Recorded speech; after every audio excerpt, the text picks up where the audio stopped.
जय हिंद। आज हम कक्षा 10 के रसायन विज्ञान के दूसरे चैप्टर अम्ल क्षार तथा लवण के महत्वपूर्ण एमसीक्यूज को हल करेंगे। तो आइए देखते हैं। पहला प्रश्न है कि अम्ल का स्वाद कैसा होता है। तो ऑप्शन में दिया हो कि मीठा, ऑप्शन ए मीठा, ऑप्शन बी कड़वा, ऑप्शन सी खट्टा, ऑप्शन डी नमकीन। तो हम जानते हैं कि अम्ल का स्वाद कैसा होता है। अम्ल का स्वाद खट्टा होता है, तो इसका आंसर हो जाएगा हमारा सी। अम्ल का स्वाद कैसा होता है? खट्टा होता है। अगला नेक्स्ट प्रश्न है करा है कि क्षार का पीएच मान कैसा होता है। तो ऑप्शन ए में दिया हुआ है कि क्षार का पीएच मान 7 से कम, ऑप्शन बी 7 दिया हुआ है, ऑप्शन सी 7 से अधिक या 14। तो देखिए, अम्ल और क्षार की अगर हम बात करें तो अम्ल और क्षार का मतलब पीएच मान ज्ञात करने के लिए पीएच जो स्केल होता है वो 0 से 14 के बीच में डिवाइडेड होता है, जो कि 0 से जो 7 तक होता है, 0 से 7 वो अम्ल को प्रदर्शित करता है और 7 से 14 क्या करता है?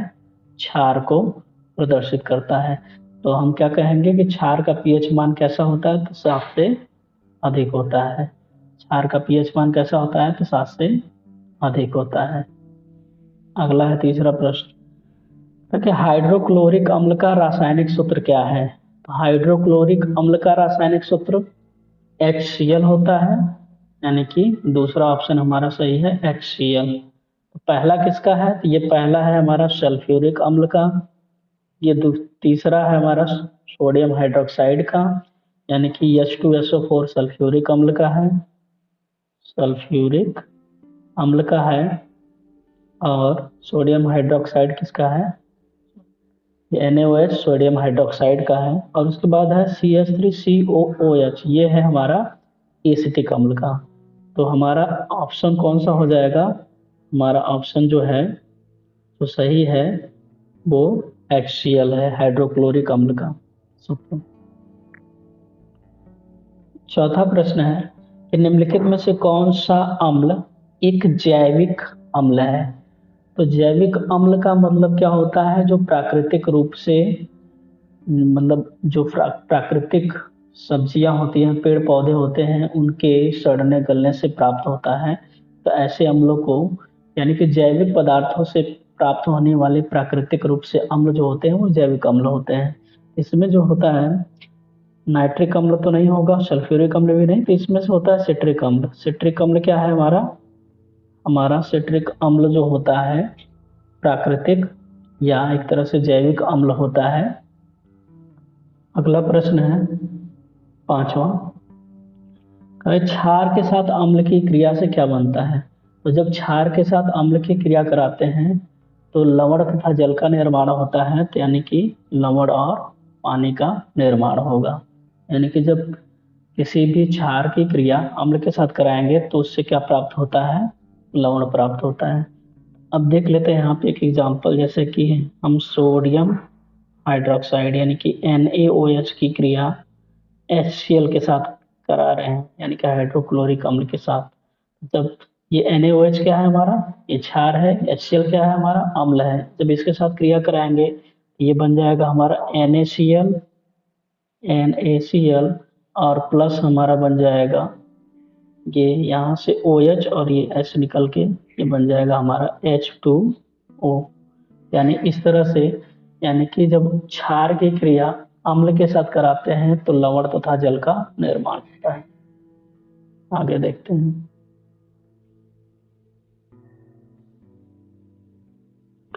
छठा प्रश्न है कि नींबू में पाया जाने वाला प्रमुख अम्ल कौन सा है।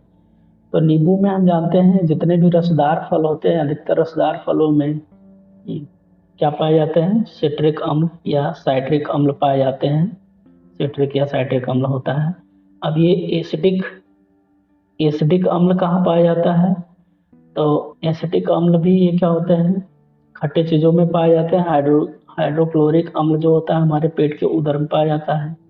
और नाइट्रिक अम्ल क्या होता है? सड़े गले चीजों से ये उत्पन्न होता है। तो इसका जो नींबू में पाया जाने वाला अम्ल होगा वो क्या होगा? सिट्रिक अम्ल हो जाएगा।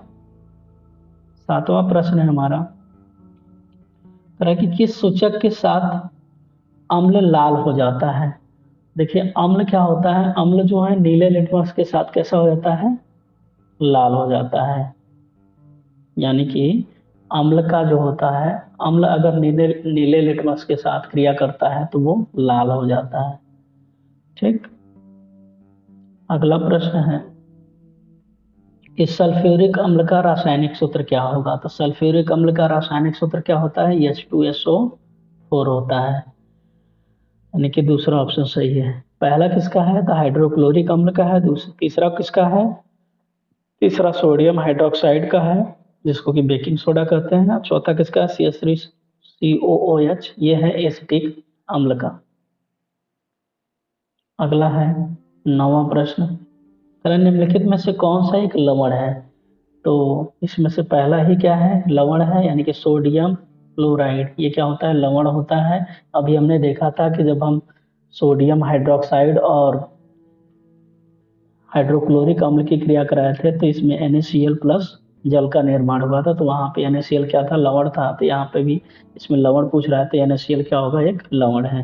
बाकी हाइड्रोक्लोरिक अम्ल, ठीक है, हाइड्रोक्लोरिक अम्ल, सल्फ्यूरिक अम्ल और सोडियम हाइड्रोक्साइड, ये सोडियम हाइड्रोक्साइड क्षार है। ये HCl और H2SO4 ये दोनों क्या है, अम्ल है। तो हमें केवल लवण पूछ रहा था, तो लवण क्या हो जाएगा हमारा, NaCl हो जाएगा। नेक्स्ट है 10वां प्रश्न है कि कौन सा अम्ल पेट पेट में पाया जाता है? तो नाइट्रिक अम्ल, जी नहीं। हाइड्रोक्लोरिक अम्ल, हाँ, मैंने पीछे भी बताया कि उदर में पाया जाने वाला जो अम्ल होता है हाइड्रोक्लोरिक अम्ल होता है। सल्फ्यूरिक अम्ल ये भी नहीं, और साइट्रिक अम्ल ये भी नहीं। तो हमें हमारे पेट के उदर में हाइड्रोक्लोरिक अम्ल पाया जाता है। 11वां है कि निम्नलिखित में से कौन सा एक क्षार है? अब हमें क्षार बताना है। तो अभी हमने देखा कि HCl का मतलब क्या, ये अम्ल होता है जो कि हमारे उदर में पाया जाता है, पेट में। उसके बाद H2SO4 ये भी क्या है, अम्ल है, सल्फ्यूरिक अम्ल है, और ये एसिटिक अम्ल है, ये भी अम्ल है, तीनों अम्ल है। और सोडियम हाइड्रोक्साइड यानी कि NaOH ये क्या हमारा होता है, क्षार होता है। किस सूचक का उपयोग अम्लीय और क्षारीय प्रकृति की पहचान करने के लिए किया जाता है? तो किस सूचक का हम प्रयोग करते हैं कि अम्लीय और क्षारीय पदार्थों का मतलब ज्ञात करने के लिए? तो हम क्या करते हैं, लिटमस पेपर का यूज करते हैं। लिटमस पेपर से हम क्या करते हैं, अम्ल और क्षार पदार्थों का हम क्या करते हैं, प्रकृति ज्ञात करते हैं। पानी से नहीं करते हैं, इथेनॉल से भी नहीं करते हैं, ग्लूकोज से भी नहीं करते हैं, किससे करते हैं, लिटमस से करते हैं। लिटमस पेपर होता है। लिटमस पेपर होता क्या है, ये लाइकेन एक पौधा होता है जिसके पत्तों से ये बनाया जाता है। 13 है अम्लीय वर्षा का प्रमुख कारण क्या है? तो कार्बन डाइऑक्साइड, ये नहीं होगा अम्लीय वर्षा का कारण। नाइट्रोजन डाइऑक्साइड ये भी नहीं है। ओजोन ये भी नहीं है। इस अम्लीय वर्षा का मुख्य कारण क्या होता है, सल्फर डाइऑक्साइड होता है। तो नेक्स्ट प्रश्न है 14 नंबर, कौन सा अम्ल सिरके में पाया जाता है? तो सिरके में कौन सा अम्ल पाया जाता है, तो सिट्रिक अम्ल, तो ये तो रसदार फलों में पाया जाता है, तो ये तो होगा नहीं। लैक्टिक अम्ल ये दूध में पाया जाता है, ये भी नहीं होगा। एसिटिक अम्ल, एसिटिक अम्ल, तो एसिटिक अम्ल होगा किसमें, सिरके में पाया जाने वाला। ठीक है, सल्फ्यूरिक अम्ल नहीं होगा। तो सिरके में पाया जाने वाला कौन सा होगा, एसिटिक अम्ल। अगला है कि अम्ल की प्रकृति क्या होती है? तो जाहिर सी बात है अम्ल की प्रकृति कैसी होगी, अम्लीय होगी। तो अम्ल की प्रकृति कैसी होती है, अम्लीय होती है। 16 नंबर है चूना पत्थर यानी कि लाइम स्टोन का पीएच मान क्या होता है? तो लाइम स्टोन यानी कि चूना पत्थर, ये होता क्या है, चूना पत्थर जो होता है, सॉरी चूना जल है, चूना जल। अच्छा 16 नंबर देखते हैं, यह चूना जल यानी कि लाइम वाटर का पीएच मान क्या होता है? तो 7 से कम, 7, 7 से अधिक और 14। तो देखिए लाइम वाटर कैसा होता है, प्रकृति में क्षारीय होता है, प्रकृति में हमारा क्षारीय होगा। जब क्षारीय प्रकृति का होगा तो इसका पीएच मान क्या होगा, 7 से अधिक होगा।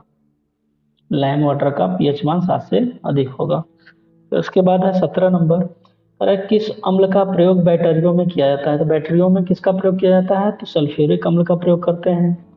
ये हमारा ऑप्शन बी सही हो जाएगा। 18 नंबर है कि सोडियम हाइड्रोक्साइड का रासायनिक सूत्र क्या है? तो ये एक्सीएल किसका है? एक्सीएल है हाइड्रोजन क्लोराइड का। ठीक है, NaOH ये सोडियम हाइड्रोक्साइड का सूत्र है। ये सोडियम हाइड्रोक्साइड का हुआ। H2SO4 अभी बताया सल्फ्यूरिक अम्ल का है। NaCl क्या है? सोडियम क्लोराइड का है। तो NaOH किसका है? सोडियम हाइड्रोक्साइड का। 19 नंबर है दूध में कौन सा अम्ल पाया जाता है? तो दूध में कौन सा अम्ल पाया जाता है? तो लैक्टिक अम्ल। दूध में कौन सा अम्ल पाया जाता है? लैक्टिक अम्ल। 20 नंबर है लाल लिटमस किस में नीला हो जाता है? तो लाल लिटमस है तो क्षार में क्या हो जाएगा? नीला हो जाएगा। इसके लिए हम एक ट्रिक बताते हैं। अनीला